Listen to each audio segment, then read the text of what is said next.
భక్తిదేవరాయ ప్రేక్షకులందరికీ నమస్సుమాంజలి. శుక్లాంబరధరం విష్ణుం శశివర్ణం చతుర్భుజం ప్రసన్నవదనం ధ్యాయేత్ సర్వవిఘ్నోపశాంతయే. అగజా ఆనన పద్మార్కం గజానన మహర్నిశం అనేకదంతం భక్తానాం ఏకదంతముపాస్మహే ఏకదంతముపాస్మహే. ఓం శ్రీ మహాగణాధిపతయే నమః. ఓం శ్రీ సరస్వత్యై నమః. ఓం శ్రీ మాత్రే నమః. మనం ఇప్పుడు ఫిబ్రవరి నెల అంటే మాఘమాసం యొక్క మాస ఫలితాలు చెప్పుకుంటున్నాము.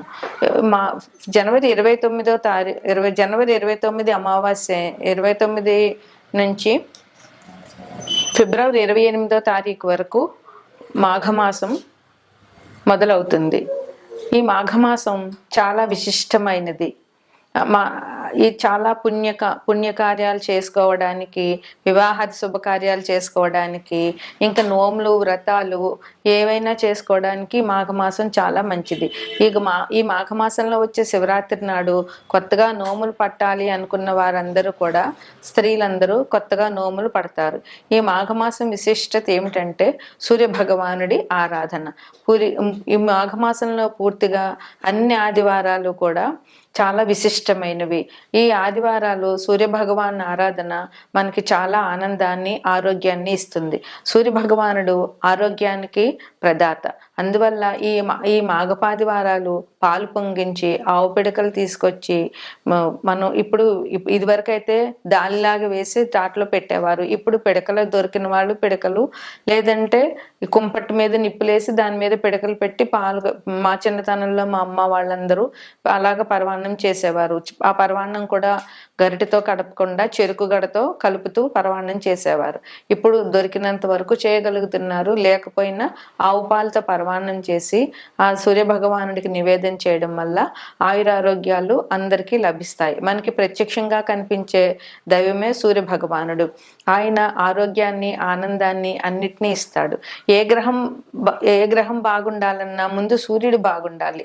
నవగ్రహాల్లోనూ సూర్య భగవానుడు మన జాతకంలో బాగుంటే అన్ని రకాల సౌకర్యాలు మనకి లభించుతాయనడంలో ఎటువంటి సందేహం కూడా లేదు.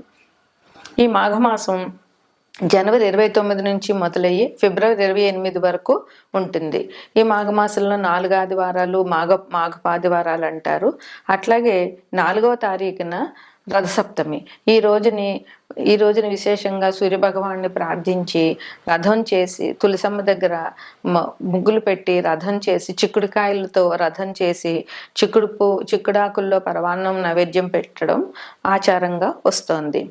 అట్లాగే ఈ మాఘమాసంలో 3వ తారీఖు అంటే 3/2/2025 వసంత పంచమి, సరస్వతీదేవి పూజ చేయాలి. ఆ రోజు సాధ్యమైనంత వరకు తల్లిదండ్రులు పిల్లల చేత సరస్వతీదేవి పూజ చేయించి తోచినంత నైవేద్యాలు పెట్టి పిల్లలకి పంచడం వల్ల సరస్వతి అనుగ్రహం పిల్లలకు కలిగి చదువు సంధ్యలు వారికి బాగా వస్తాయి. ఈ వసంత పంచమిని తల్లిదండ్రులు పిల్లల చేత పూజ చేయించడం వల్ల పిల్లలు అభివృద్ధిలోకి వస్తారు. ఈ మాఘపాడ్యం నుంచి గుప్త నవరాత్రులు, శ్యామలా గుప్త నవరాత్రులు మొదలవుతున్నాయి. ఇవి జనవరి 30 నుండి మొదలయ్యి ఫిబ్రవరి 7వ తారీఖు వరకు ఈ నవరాత్రులు చేయాలి. ఈ 9 రోజుల్లోనూ మనకి నవరాత్రుల్లో ఇది కూడా ఒక రకమైన నవరాత్రులు. ఈ నవరాత్రుల్లో సరస్వతీదేవి పూజ ప్రాధాన్యంగా చెయ్యాలి. మాతంగి అష్టోత్తరం కానీ, శ్యామల అష్టోత్తరం కానీ, లేదా శ్యామల షోడశనామాలతో అర్చన కానీ, అదంతా రాకపోతే సరస్వతీదేవి అష్టోత్తరం కానీ, లేదా సరస్వతీదేవి సహస్రనామాలతో కానీ పూజ చేసి 9 రోజులు పిల్లల పుస్తకాలు దేవుడి దగ్గర పెట్టి తల్లిదండ్రులు పూజ చేయడం వల్ల పిల్లలు అభివృద్ధిలోకి వస్తారు. ఈ 9 రోజులు కూడా ఈ శ్యామలా గుప్త నవరాత్రులు కూడా ఈ మాఘమాసంలో చెప్పుకోదగినటువంటి మంచి పండుగ. ఇక అన్నిటికంటే ముఖ్యమైనది, చాలా విశిష్టమైనది మహాశివరాత్రి. అది ఫిబ్రవరి 26వ తారీఖునే మహాశివరాత్రి వచ్చింది. ఈరోజు శివుడిని పూజించడం వల్ల అందరికీ చాలా మంచి జరుగుతుంది. అన్ని దైవాల్లోకి శివ భగవానుడే ముఖ్యం. ఈయన్ని పూజ చేసి ఈయనకి అభిషేకం చేయడం వల్ల ఎటువంటి దోషాలున్న జాతకంలో అవన్నీ పూర్తిగా పోతాయి.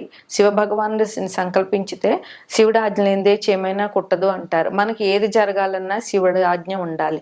అందువల్ల శివపార్వతులు ఈ లోకానికి తల్లిదండ్రులు.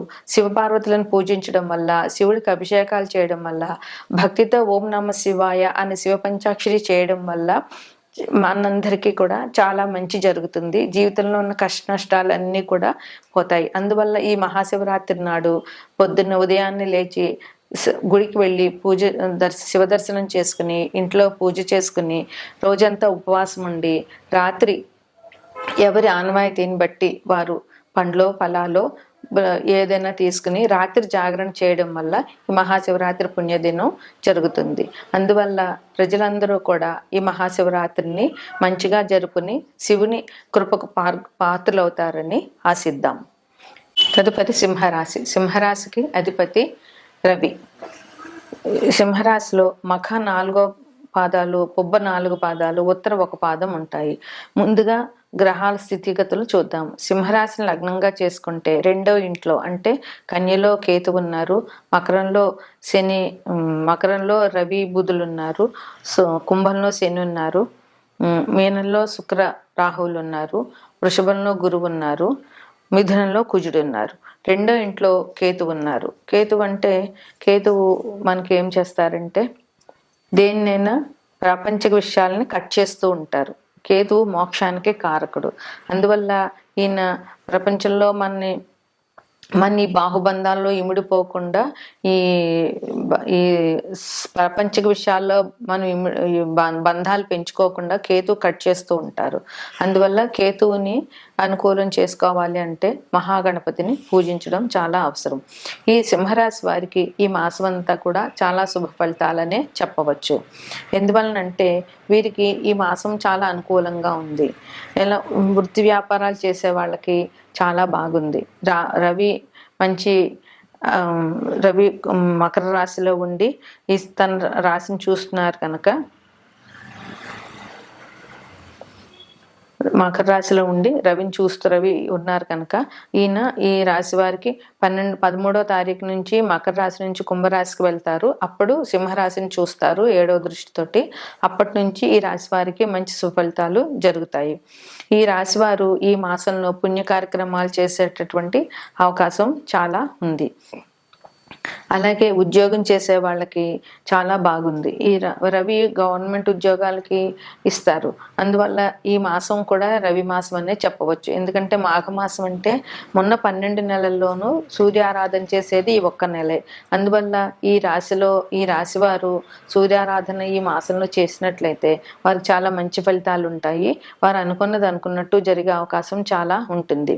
అందువల్ల ఉద్యోగం చేసే వారికి, గవర్నమెంట్ ఉద్యోగాలు రావాలనుకుంటున్న వాళ్ళకి, దానికోసం ప్రయత్నాలు చేస్తున్న వాళ్ళకి సూర్యారాధన చాలా మంచిది. అదేవిధంగా సంతానం కోసం ప్రయత్నం చేస్తున్న వారికి మంచి ఫలితాలు జరుగుతాయి. వారి ప్రయత్నాలు మొదలు పెట్టవచ్చు. అదేవిధంగా ఆల్రెడీ సంతానం ఉన్నవారు వారి సంతానానికి ఎటువంటి ఇబ్బంది లేకుండా వాళ్ళు బాగా ఉంటారు.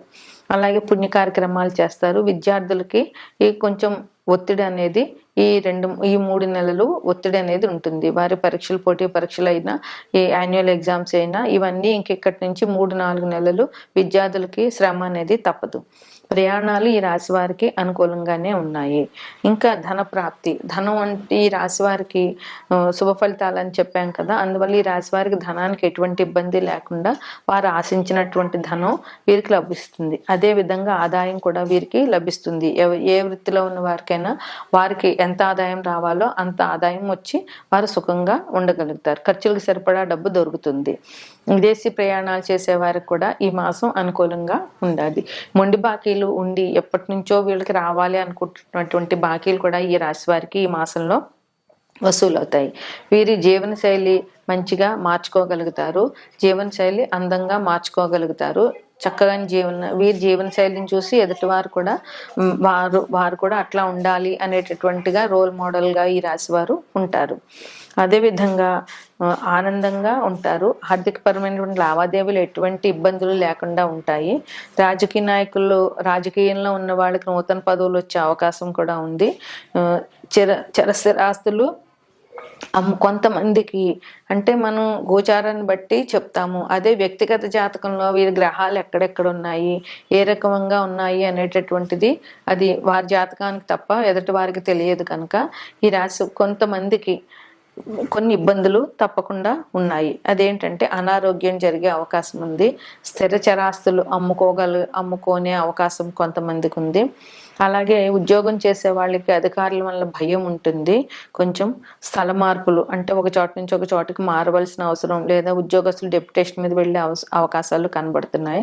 భార్యాభర్తల మధ్య కూడా కొద్దిగా అభిప్రాయ భేదాలు వచ్చేటటువంటి అవకాశాలు ఉన్నాయి ఈ రాశిలో వారికి. వీరికి నమ్మక ద్రోహం చేసేవాళ్ళు పక్కనే ఉంటారు. అందువల్ల వీరు అందరినీ నమ్మేయకుండా వీరు కొంచెం ఆలోచించి ఎదుటివాడిని చెప్పేటటువంటి మాటలు నమ్మదగినవా కాదా అని ఆలోచించి వారి బుద్ధిని ఉపయోగించి విచక్షణ ఉపయోగించి వీరు నిర్ణయాలు తీసుకోవాల్సిన అవసరం ఈ రాశి వారికి ఎంతైనా ఉంది. మాట పట్టింపుల వల్ల గొడవలు అయ్యే అవకాశం ఉంది. అందువల్ల వీరు సాధ్యమైనంత వరకు మౌనంగా ఉండడమే చాలా మంచిది. కుటుంబంలో ఎవరో ఒకళ్ళకి అనారోగ్యం అనేది కొంతమందికి ఉంటుంది, అంతమందికి కాకపోయినా.